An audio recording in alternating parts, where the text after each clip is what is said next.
தவம். உற்ற நோய் நோன்றல் உயிர்க்கு உருகண் செய்யாமை அற்றே தவத்திற்கு உரு.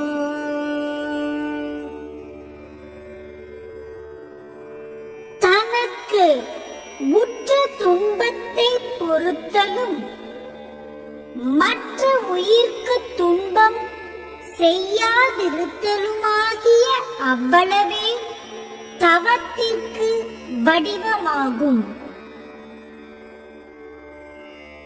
தவமும் தவம் உடையார்க்கு ஆகும்.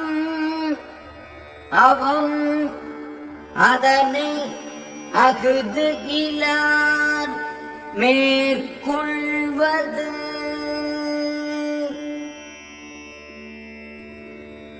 தவக்கோலமும் தவ ஒழுக்கம் உடையவர்க்கே பொருந்துவதாகும்.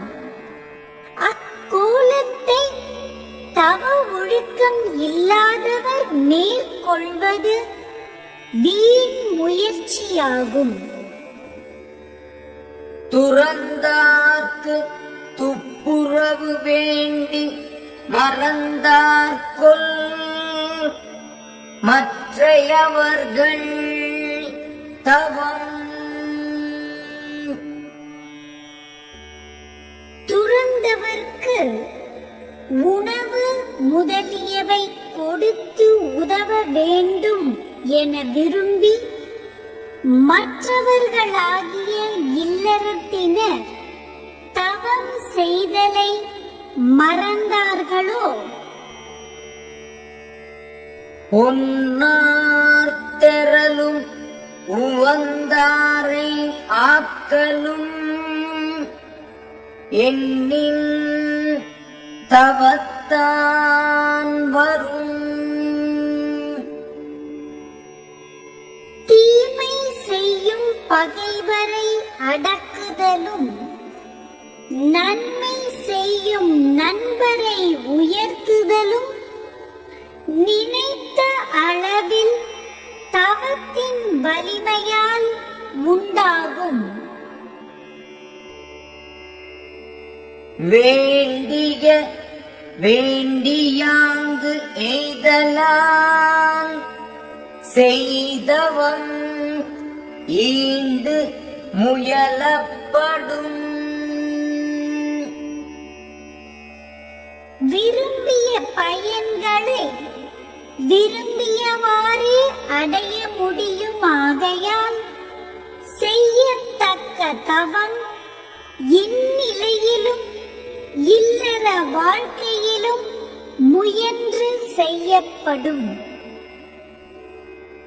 தவம் செய்வார் தம் கருமம் செய்வார் மற்ற அல்லார் அவம் செய்வார் ஆசையுள் பட்டு.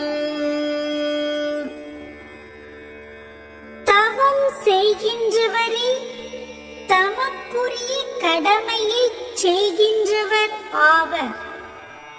அவர் அல்லாத மற்றவர் ஆசை வலையில் அகப்பட்டு வீண் முயற்சி செய்கின்றவரே.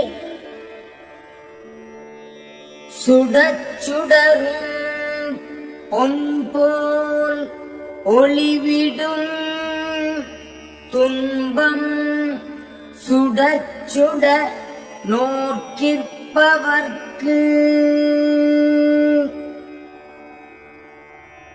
உடமிட்டு சுட சுட ஒளி விடுகின்ற பொன்னை போல் தவம் செய்கின்றவரை துன்பம் வருத்த வருத்த மெய்யுணர்வு மிகும்.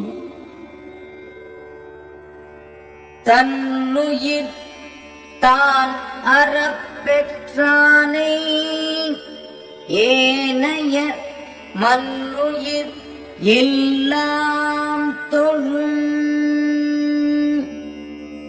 தவ வலிமை பொறாமையால் தன்னுடைய உயிர் தான் என்னும் பற்று நீங்க பெற்றவனை மற்ற உயிர்கள் எல்லாம் அவனுடைய பெருமையை உணர்ந்து தொழும்.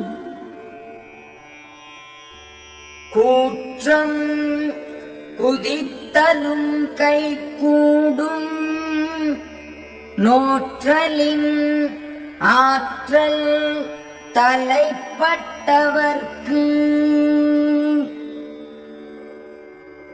தவம் செய்வதால் பெறத்தக்க ஆற்றலை பெற்றவர்க்கு ஓர் இடையூறும் இல்லையாகையால் யமனை வெல்லுதலும் கைகூடும்.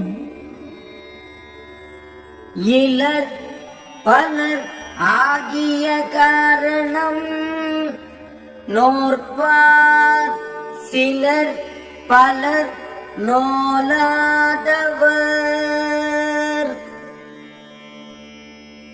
ஆற்றல் இல்லாதவர் பலராக உலகில் இருப்பதற்கு காரணம் தவம் செய்கின்றவர் சிலராகவும் செய்யாதவர் பலராகவும் இருப்பதே ஆகும்.